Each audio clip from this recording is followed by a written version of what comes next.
जिंदगी की सबसे बड़ी सीख। सलोनी ने आज कई दिनों के बाद फेसबुक खोला था।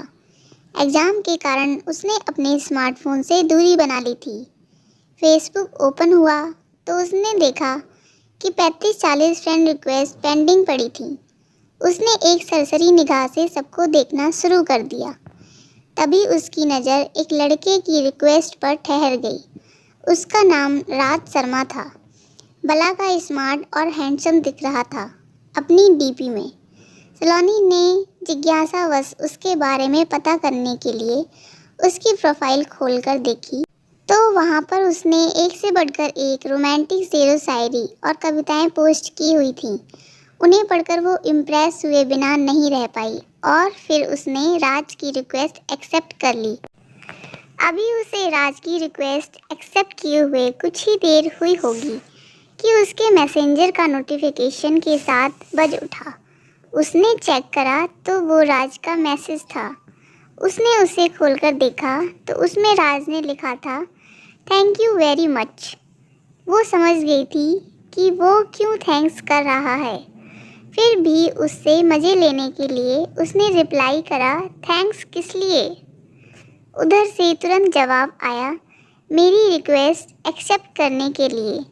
सलोनी ने कोई जवाब नहीं दिया, बस एक स्माइली वाला स्टिकर पोस्ट कर दिया और फिर मैसेंजर बंद कर दिया।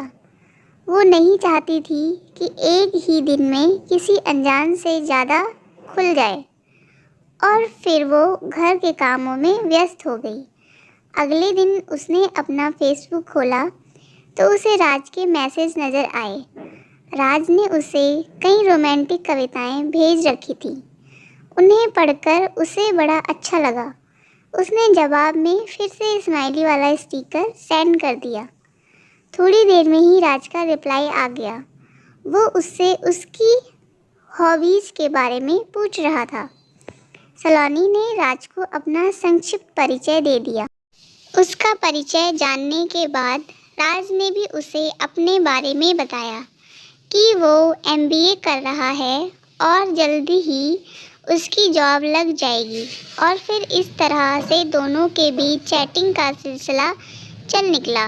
सलोनी की रात से दोस्ती हुए अब तक 1.5 महीना हो चुका था। सलोनी को अब उसके मैसेज का इंतज़ार रहने लगा था। जिस दिन उसकी रात से बात नहीं हो पाती थी तो उसे लगता जैसे कुछ अधूरापन सा है। राज उसकी ज़िंदगी की आदत बनता जा रहा था। आज रात फिर सलोनी रात से चैटिंग कर रही थी। इधर उधर की बात होने के बाद राज ने सलोनी से कहा, यार हम कब तक यूं ही सिर्फ फेसबुक पर बातें करते रहेंगे। यार मैं तुमसे मिलना चाहता हूँ, प्लीज़ कल मिलने का प्रोग्राम बनाओ ना।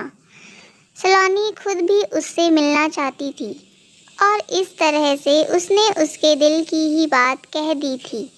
लेकिन पता नहीं क्यों वो उससे मिलने से डर रही थी। शायद अनजान होने का डर था। सलोनी ने यही बात राज से कह दी। अरे यार, इसलिए तो कह रहा हूँ कि हमें मिलना चाहिए। जब हम मिलेंगे तभी तो एक दूसरे को जानेंगे। राज ने उसे समझाते हुए मिलने की जिद की। अच्छा ठीक है, बोलो कहाँ मिलना है, लेकिन मैं ज़्यादा देर तक नहीं रुकूंगी वहाँ। सलोनी ने बड़ी मुश्किल से उसे हाँ की। ठीक है, तुम जितनी देर रुकना चाहो रुक जाना, राज ने अपनी खुशी छिपाते हुए उससे कहा। और फिर वो सलोनी को उस जगह के बारे में बताने लगा जहाँ उसे आना था।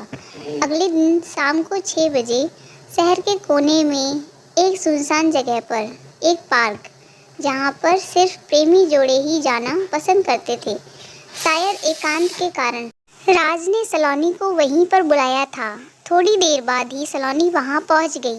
राज उसे पार्क के बाहर गेट के पास अपनी कार से पीठ लगा के खड़ा हुआ नजर आ गया। पहली बार उसे सामने देखकर वो उसे बस देखती ही रही। वो अपनी फोटोज से ज़्यादा स्मार्ट और हैंडसम था। सलोनी को अपनी तरफ देखता हुआ देखकर उसने उसे अपने पास आने का इशारा करा।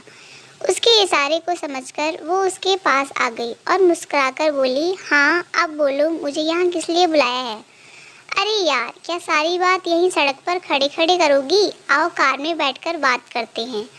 और फिर राज ने उसे कार में बैठने का इशारा करके कार का पिछला गेट खोल दिया। उसकी बात सुनकर सलोनी मुस्कुराते हुए कार में बैठने के लिए बढ़ी। जैसे ही उसने कार में बैठने के लिए अपना पैर अंदर रखा तो उसे वहाँ पर पहले से ही एक आदमी बैठा हुआ नजर आया। शक्ल से वो आदमी कहीं से भी शरीफ नजर नहीं आ रहा था। सलोनी के बढ़ते कदम ठिठक गए। वो पलटकर राज से पूछने ही जा रही थी कि ये कौन है कि तभी उस आदमी ने उसका हाथ पकड़कर अंदर खींच लिया और बाहर से राज ने उसे अंदर धक्का दे दिया। ये सब कुछ इतनी तेजी से हुआ कि वो संभल भी नहीं पाई और फिर अंदर बैठे आदमी ने उसका मुंह कसकर दबा लिया ताकि वो चीख ना पाए और उसके हाथों को राज ने पकड़ लिया। अब वो ना हिल सकती थी और ना ही चिल्ला सकती थी और तभी कार से दूर खड़ा एक आदमी कार में आके ड्राइविंग सीट पर बैठ गया और कार स्टार्ट करके तेजी से आगे बढ़ा। पीछे बैठा आदमी जिसने सलोनी का मुंह दबा रखा था वो हंसते हुए राज से बोला, वाह भाई वाह, मज़ा आ गया, आज तो तुमने तगड़े माल पर हाथ साफ करा है। उसकी बात सुनकर राज मुंह ऊपर उठाकर ठहाके लगा के हंसा। उसे देखकर ऐसा लग रहा था जैसे कोई भेड़िया अपने पंजे में शिकार को दबोच के हंस रहा हो। और वो कार तेजी से शहर के बदनाम इलाके जिस्म की मंडी की तरफ दौड़ी जा रही थी। ये सलोनी की कहानी उन लड़कियों को सबक देती है जो सोशल मीडिया से अनजान लोगों से दोस्ती कर लेती हैं और अपनी ज़िंदगी गंवा लेती हैं। कैसी लगी हमारी स्टोरीज? प्लीज़ राय ज़रूर